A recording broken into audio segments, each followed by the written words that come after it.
حضور کی شان نہیں سننا چاہتے. جب اللہ کے رسول تشریف فرماتے اس وقت بھی ان کا یہ حال تھا.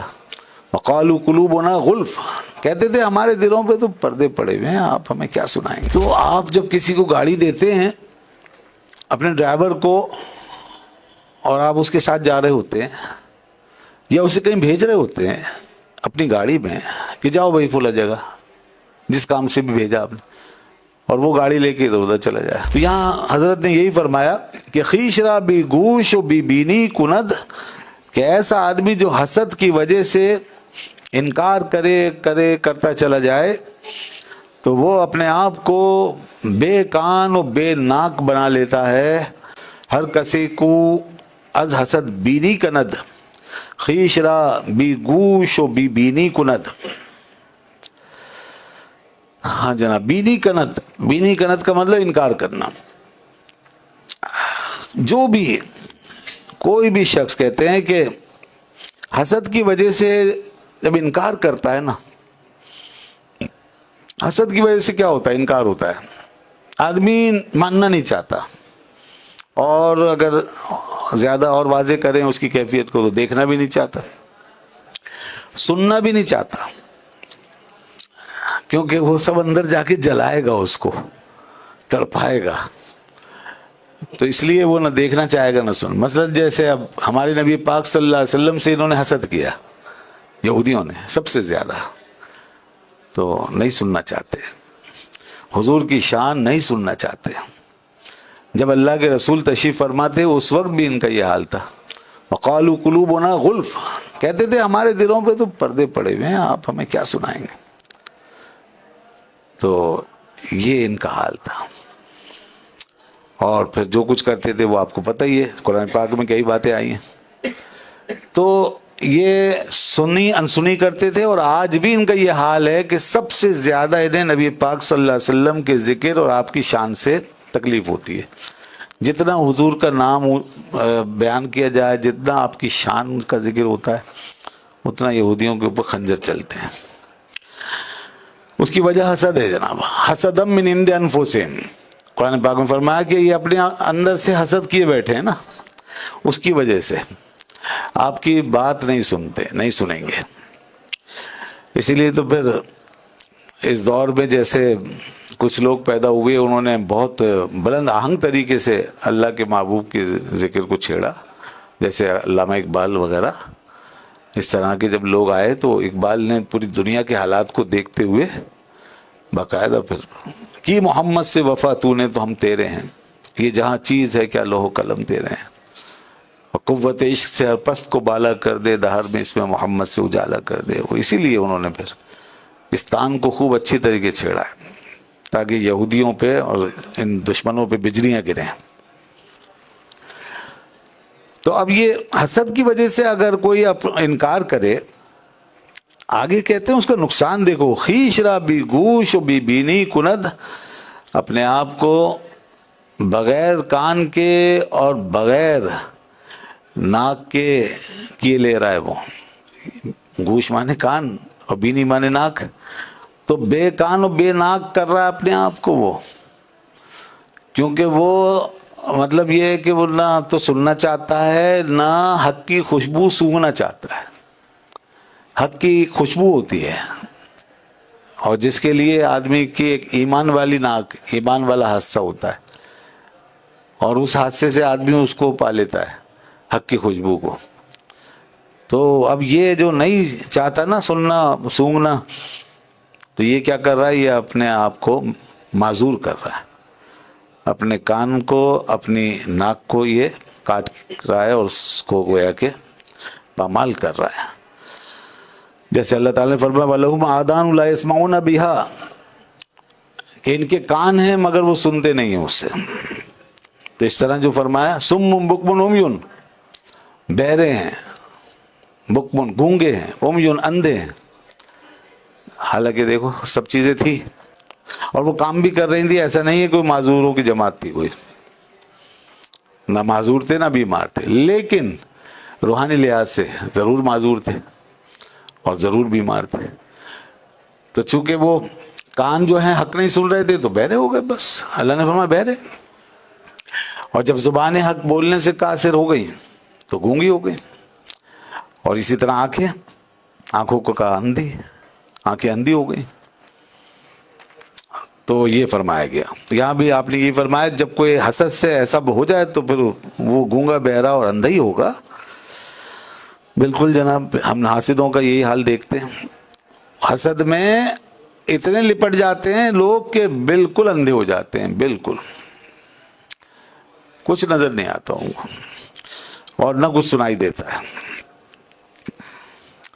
اچھا، یہ جو فرمایا کہ اندھے بہرے گونگے، حالانکہ ان کی آنکھیں بھی تھیں، ان کی زبانیں بھی تھیں اور ان کے کان بھی تھے، لیکن جب یہ کہا کہ اندھے ہیں تو اس میں اشارہ ہے نا جو ہمارے مفسرین نے بیان فرمایا. اور وہ اشارہ یہ ہے کہ دیکھو جب کوئی مقصود کو چھوڑ دے نا تو سمجھ لے پھر وہ اس سے بالکل معروم ہو گیا. جو اس کے پاس جو چیز ہے نا، جو آلہ ہے، جو آرگن ہے، اس سے معروم ہو. یعنی مقصود کیا ہے ساری چیزوں کا جو اللہ نے دی ہیں، یہ ہوا سینسیشن جو دیے ہیں، اس کا مقصود کیا ہے؟ اس کا مقصود یہ دنیا نہیں. آنکھ کا مقصود حق دیکھنا ہے، کان کا مقصود حق کو سننا ہے، اور زبان کا مقصود ہے حق کی بات کرنا. یہ مقصود، یا اس کو کہہ لیں مقصود اصلی یا مقصود اعظم کہہ لیں. سب سے بڑا مقصد اللہ نے کیوں بنایا یہ سب؟ یہ دنیا دیکھنے کے لیے اور اس دنیا میں بہکنے کے لیے اور اس میں کھونے کے لیے. یعنی اس نے دیا ہو اور وہ اس دنیا میں لگا دے ہمیں، اس کی چیز ہو اور اسی سے غافل ہو جائے. وہ اس لیے دے کہ بس میری طرف مت دیکھنا. توبہ، نعوذ باللہ، ایسے کیسے ہو سکتا ہے؟ جب اس نے دیا ہے تو سب سے بڑا اس کا مقصد یہی ہے دینے کا کہ اسے دیکھو، اس کی بات سنو، اس کی چیز کو دیکھو، جیسے وہ دکھائے ویسے دیکھو. تو آپ جب کسی کو گاڑی دیتے ہیں اپنے ڈرائیور کو اور آپ اس کے ساتھ جا رہے ہوتے ہیں یا اسے کہیں بھیج رہے ہوتے ہیں اپنی گاڑی میں کہ جاؤ بھائی فلاں جگہ، جس کام سے بھی بھیجا آپ نے، اور وہ گاڑی لے کے ادھر ادھر چلا جائے تو ظاہر مقصد ہی بہت ہو گیا. آپ نے اسے دیا تھا فلاں جگہ جانے کی، وہ کہیں اور لگ گیا. تو یہ اس کو پھر آپ دوبارہ نہیں دیں گے اور اس کو آپ کہیں گے تم بالکل بیکار آدمی، تم کسی کام کے نہیں ہو. اس کی ڈرائیونگ کو آپ نہیں مانیں گے، بالکل اس کی نفی کریں گے، نہیں کوئی فائدہ نہیں، تمہاری ڈرائیونگ ہوگی تمہارے ساتھ، کیونکہ آپ کا کام تو نہیں ہوا نا. اب وہ لاکھ کا ہے، سر میرے پاس لائسنس ہے، میں نے برطانیہ میں گاڑی چلائی ہے، میں نے امریکہ میں گاڑی چلائی ہے، میں نے کینیڈا میں چلائی ہوگی، تم بیکار آدمی، اس لیے کہ جو مقصد ہے وہ تم پورا ہی نہیں کر رہے. تو یہ ہر جگہ ہے، عام اصول ہے کہ جب مقصود فوت ہو جائے تو شے کی نفی ہو جاتی، وہ شے کی نفی ہو جاتی ہے. اور اگر مقصود فوت نہ ہو تو ضمناً سارے کام ہو سکتے ہیں دیگر، کوئی مسئلہ نہیں. آپ اپریشیٹ کریں گے اور آپ اس کو وہ حق دیں گے. مثال کے طور پر اگر اس کو آپ نے بھیجا ہے کسی خاص مقام پر، یہاں سے جاؤ بھائی حیدرآباد جاؤ، اور وہاں کام ہے، راستے میں وہ نظارے کرتا ہوا جا رہا ہے، کبھی چائے وائے بھی پی لی، کبھی کھانا نہ بھی کھا لیا، کبھی تھوڑا آرام بھی کر لیا، مگر جا وہیں رہا ہے، مقصود کی طرف جا رہا ہے. مقصود اس نے ترک نہیں کیا، جا وہیں رہا ہے، اور پھر آ جاتا ہے. اب آپ کو کوئی اعتراض نہیں ہے، آپ کہیں گے ٹھیک ہے شاباش، باقی آپ نے چائے وائے پی ہے، کھانا نہ کھایا، تھوڑا آرام کیا، ادھر ادھر دیکھا ہے، نظارے کیے، کوئی حرج نہیں ہے. بس بلا مثال و بلا تشبیہ اللہ نے آنکھ دی ہے، مقصود وہی ہے کہ حق کو دیکھنا ہے، اور پھر اس ضمن میں تم یہ سارے نظارے کرتے جاؤ، اس کی دنیا کو دیکھتے جاؤ، مگر مقصود سے آنکھ نہ ہٹاؤ. کان دیا ہے، اس کی بات سنو، حق کو سنو، اس کے لیے لگاؤ کان کو، اور پھر اس کے ضمن میں جو بھی ہے سنتے جاؤ، مگر مقصود کے اوپر لگا کے رکھو, مقصود سے نہ ہٹو. اسی طرح زبان سے سب کچھ کرو, باتیں کرو, اپنے مقاصد پورے کرو, اپنے فوائد حاصل کرو, مگر حق کی بات کہنے سے گریز مت کرو. جب حق کہنا پڑے تو حق ہی کہو. تو حق آدمی جو ہے وہ اس کو مقدم رکھے بس, تو یہ سب کچھ ٹھیک ہو جاتا ہے. آپ کا دیکھنا سننا کھانا پینا سب کچھ اس کو منظور ہے. پھر ادروائز پھر وہی کہتا ہے سمم بکمن امیجن, نہیں تم اندھے ہو, تم بہرے ہو, تم گونگے ہو. وَلَهُمْ آذَانٌ لَا يَسْمَعُونَ بِهَا, وہ کان رکھتے ہیں نہیں سنتے اسے. ویسے طرح لا یبصرون بہا, آنکھیں رکھتے ہیں مگر دیکھتے نہیں. یہ ہے پھر ان کے لیے جو مقصود سے ہٹ گئے.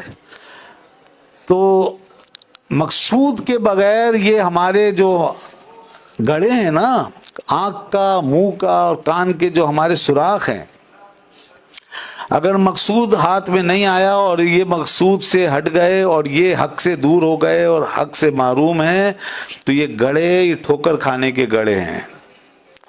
یہ سب ٹھوکریں ہیں. پھر جب بھی دیکھ رہے ہیں ٹھوکر کھا رہے ہیں, جب بھی سن رہے ہیں ٹھوکر کھا رہے ہیں. جیسے چلتے چلتے آدمی کسی گڑھے سے ٹھوکر کھا کے گر جاتا ہے, تو یہ گڑھے ہیں.